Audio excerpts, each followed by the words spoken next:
Muitas vezes eu me perguntei, mas o que é que ocupa mesmo a minha mente?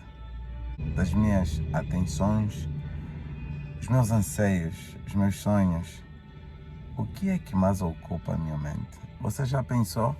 O que é que ocupa, que pensamento, que coisa ocupa grande parte do tempo que você dedica para pensar, analisar, investir tempo para pensar?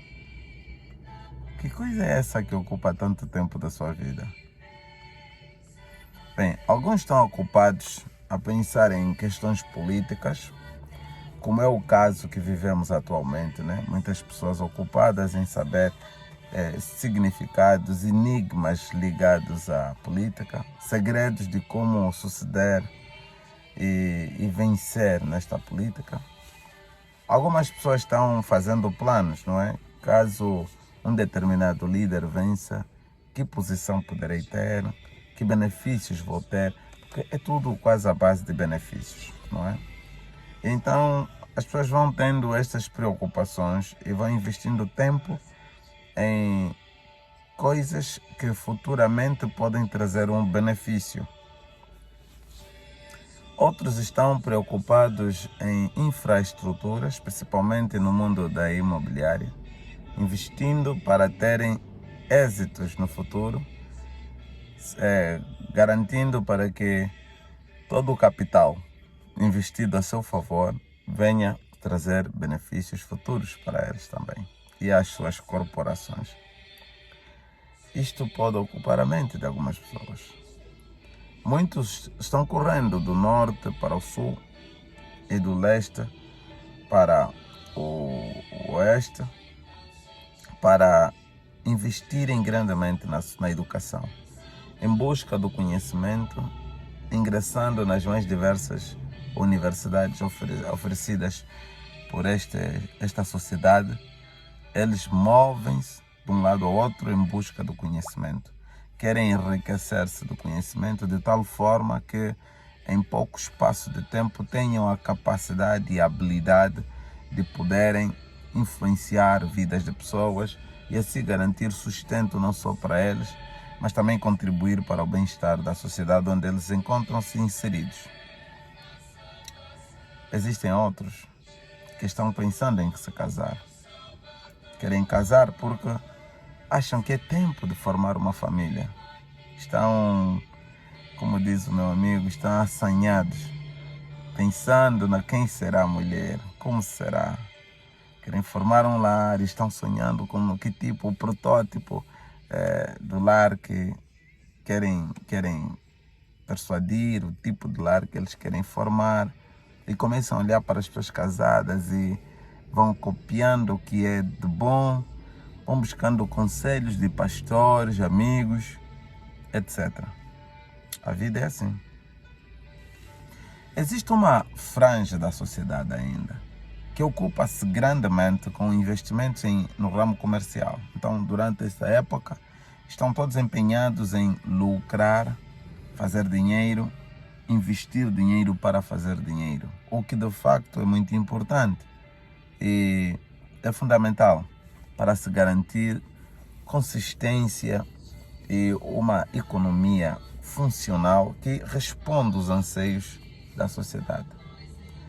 Existem outros preocupados com o bem-estar e a segurança do seu povo. Estes orientam homens, comandam homens e instruem estes homens no sentido de terem prontidão combativa para responder a qualquer forma de agressões contra a norma aceitável pela sociedade. A estes todos eu desejo um bom dia, desejo paz do Senhor. Vocês estão pensando em coisas boas, mas eu quero partilhar com vocês algo muito mais alto do que meramente o sonho que vocês estão a partilhar na vida, com os vossos familiares, com amigos. Eu quero vos mostrar esta manhã, fazendo uso da Bíblia, que existe uma coisa que devia ocupar E a nossa mente devia se centrar completamente em pensar nesta coisa. Há uma coisa cujo investimento em tempo, recursos e não só, tem garantia eterna. Jamais será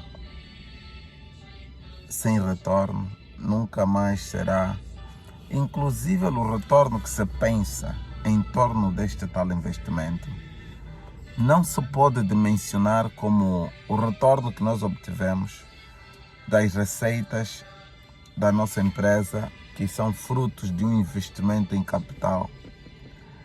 Não podem se comparar com a construção de um empreendimento e depois o seu arrendamento, que produz naturalmente receitas para nós. Não se pode. Estou falando propriamente de um investimento que tem sustento bíblico, tem garantia divina e podemos todos nós abraçar, aderir.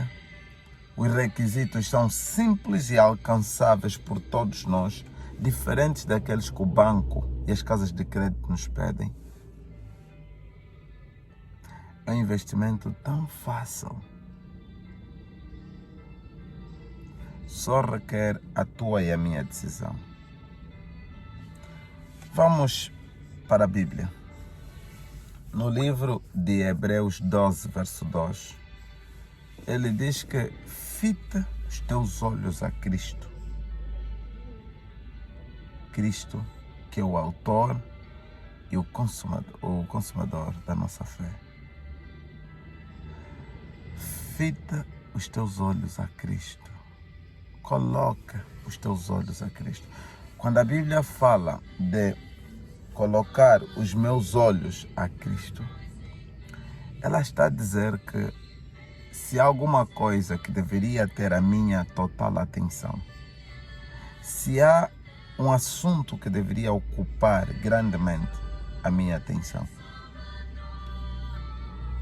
e ocupando a minha atenção, estou a falar também de ocupar grande parte dos meus investimentos, os recursos materiais que eu tenho, intelectuais que eu tenho, estas faculdades todas que a mim são incumbidas. Eu devia investir grandemente na essência de ter Cristo como o foco principal da minha vida. Isto quer dizer que para quem é um empresário, devia cingir e orientar o seu negócio de tal forma que tudo o que ele fizer, tudo o que ele administrar, cinge-se em enaltecer, glorificar, expor o nome do Senhor lá bem alto no pedestal. A essência de um estudante seria ganhar conhecimento, habilitar-se no conhecimento desta ciência que é o conhecimento secular, por formas a um dia poder ministrar aulas, ou então debates, ou então ministrar a verdade àqueles que necessitam, àqueles que carecem e buscam pela verdade, conjugar esse conhecimento ao conhecimento bíblico, de modo que tudo o que ele vem expor a estas venha a fazer perfeito sentido. E é exatamente esta grande preocupação de termos que colocar os nossos olhos fitos em Cristo, na pessoa de Cristo. Pensem comigo. A política não responde aos anseios da sociedade. Nenhuma sociedade, quer seja na América, na Europa, em qualquer lugar. Quando viajo pelo mundo fora, dou conta que as pessoas têm problemas em toda a sociedade. Problemas de justiça, problemas econômicos, problemas sociais de diversas ordens. Os nativos reclamam, os que imigraram reclamam, os natos reclamam. Existem sempre imbalanças que o ser humano não é capaz de suprir. Ninguém vai conseguir satisfazer cabalmente os anseios de uma sociedade. Não há, nunca houve, não há. Não, isto está além da capacidade humana e a própria história e os fenômenos sociais, culturais, tradicionais, todos eles provaram que isto é além da capacidade humana. A política está fora desse anseio. Todos os anos vem um político que nos promete fazer isso, isto e aquilo. E eles fazem o seu melhor. Cada um faz alguma coisa boa. Estava lendo o documentário de alguns presidentes que são pintados como presidentes maus, principalmente os africanos e asiáticos, que o mundo pinta maus. E dei conta que na vida dessa gente existe uma história por detrás dos bons feitos dessas pessoas e que ninguém se preocupa em relatar. Todo homem tem um lado positivo e tem lado negativo. Nunca vai conseguir agradar a todos. Nunca será possível. Não será possível. O próprio Nelson Mandela, que falamos muito bem dele, na sua própria terra natal tem muitas pessoas que o contrastam. O próprio Winston Churchill, que é muito admirado pelos ingleses e falado muito bem como um grande camarada que resistiu às forças nazistas, é resistido em muitas ideologias, foi resistido no seu tempo. Até hoje prevalece correntes de pessoas que ainda acham que não merecia tanta glória como se propaga. Nenhum homem será capaz de agradar a todos. Martin Luther King, o pastor que lutou para se colocar a liberdade aos homens, para que os homens tivessem expressão. E ele fez a luta para uma sociedade mais justa, mais dinâmica e própria para a raça negra. Até ele, eu ouvi relatos e documentários sobre a vida dele, como ele era um grande predador de meninas e meninas pequenas. E que a CIA tinha todos esses registros dele. Então um grupo fala muito bem de você e outro grupo fala mal de você. Essa é a vida na Terra. Só que quando é morto, o morto tem sempre razão. As pessoas falam sempre bem do morto. Ninguém quer falar mal, parece mal. Então, amados, a política e os políticos nunca vão responder os anseios do homem cabalmente. Eles vão fazer o seu melhor. E depois outro vai fazer o seu melhor. Mas lembram, terão sempre opositores e pessoas que estarão sempre a favor deles. A economia não responde aos anseios dos homens. E não pode responder aos anseios dos homens. Olhem para o fosso existente, o fosso econômico existente, até nas grandes democracias. E eu quero aqui salientar os Estados Unidos da América, a Alemanha. Quero salientar aqui países como a Inglaterra, como a França, em que o fosso entre o pobre e o rico é abismal. Não importa quantas vezes desenvolvemos teoria para propagar aqui a ideia de que é o melhor sistema. Queridos, não existe nenhum sistema que venha garantir sustento cabal, respondendo os mais altos anseios de qualquer sociedade. Não há economia capaz de fazer isso. Nós definimos a economia como estruturas institucionais, através das quais os homens e mulheres de qualquer sociedade respondem ou atendem às suas mais diversas necessidades, ou coordenam os seus desejos e necessidades. Estas estruturas institucionais não respondem aos anseios de qualquer sociedade. Vamos um pouco para as guerras. Tem-se dito que as guerras têm sido um grande negócio neste planeta. E eu quero começar a crer que sim, talvez a guerra é um grande negócio nessa terra.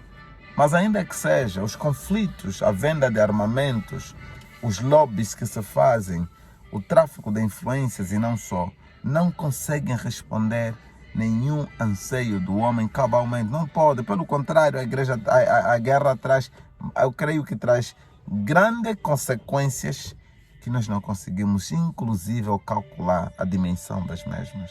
Desde deslocados de guerra, os refugiados, a falta de comida, a morte, separação de famílias, destrutura cabalmente uma sociedade completa. Então, não podemos pensar nem ao pouco que a guerra traz soluções. O que é que deveríamos falar? A educação? Esta educação da terra? Em que alguém vai para uma faculdade aprender em Harvard, em Andrews, em Cambridge, para voltar e ser um homem que pensa que tem parâmetros suficientes para conduzir a sociedade. Notem, desde sempre os homens foram educados, desde sempre existiram institutos acadêmicos e do saber que promoveram sempre a ciência e o bem-estar. Mas olha para a Terra, com tantos homens formados, cada vez mais homens são formados. Todos os anos liberamos mais e mais homens para a sociedade como quadros formados para o bem deste mundo, desta sociedade.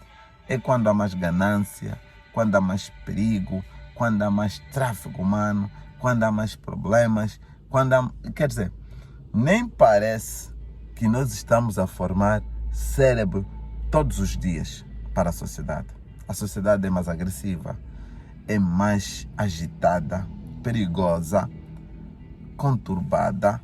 Há muitos problemas ligados a essa sociedade.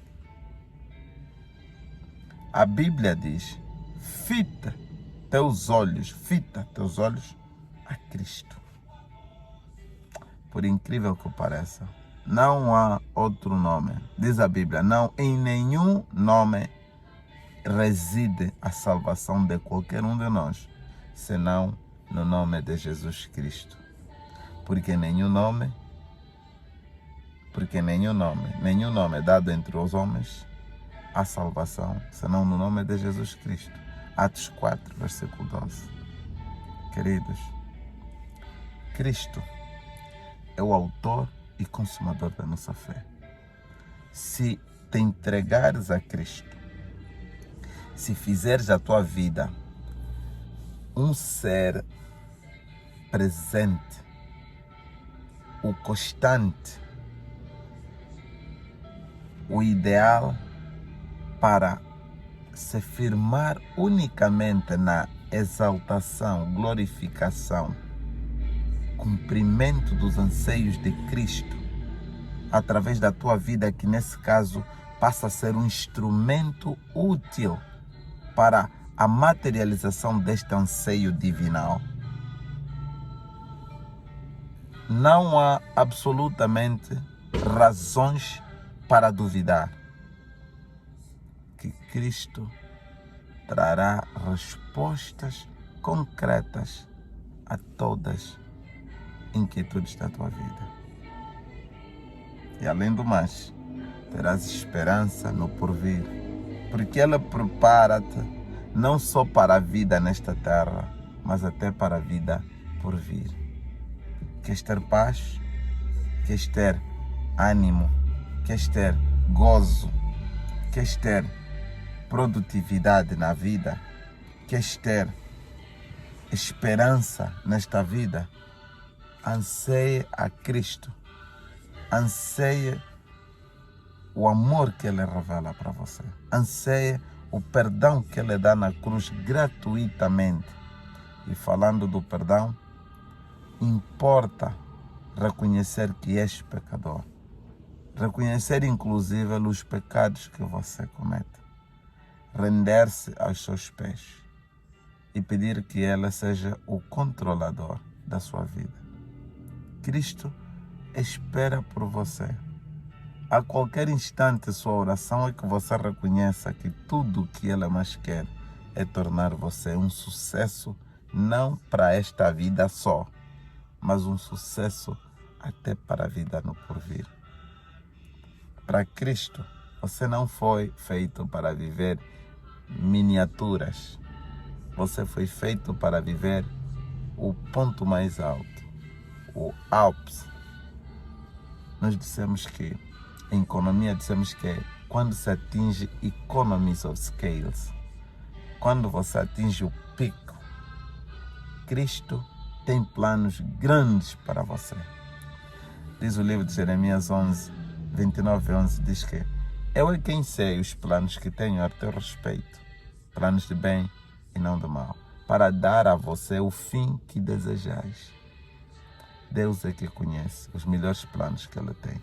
Mas deixa eu dizer uma coisa. Nenhum plano que Deus tem por ti vai se completar se você não fizer Cristo o foco da tua vida. Quer vestir? Veste para Cristo, o que agrada a Cristo. Vais falar? Fala o que agrada a Cristo. Os teus relacionamentos? Agrade sempre a Cristo. O teu carro seja um carro que sirva aos propósitos de Cristo.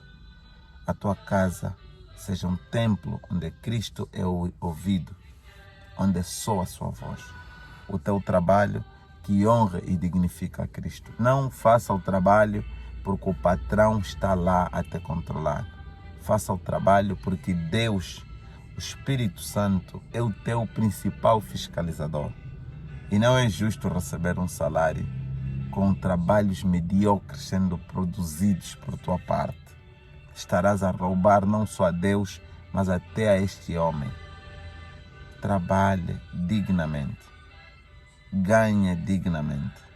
Deixa Deus fazer a sua parte e verás que tens um Pai que sempre esteve ao teu lado. E tudo o que Ele te pede, foca os seus olhos a Cristo.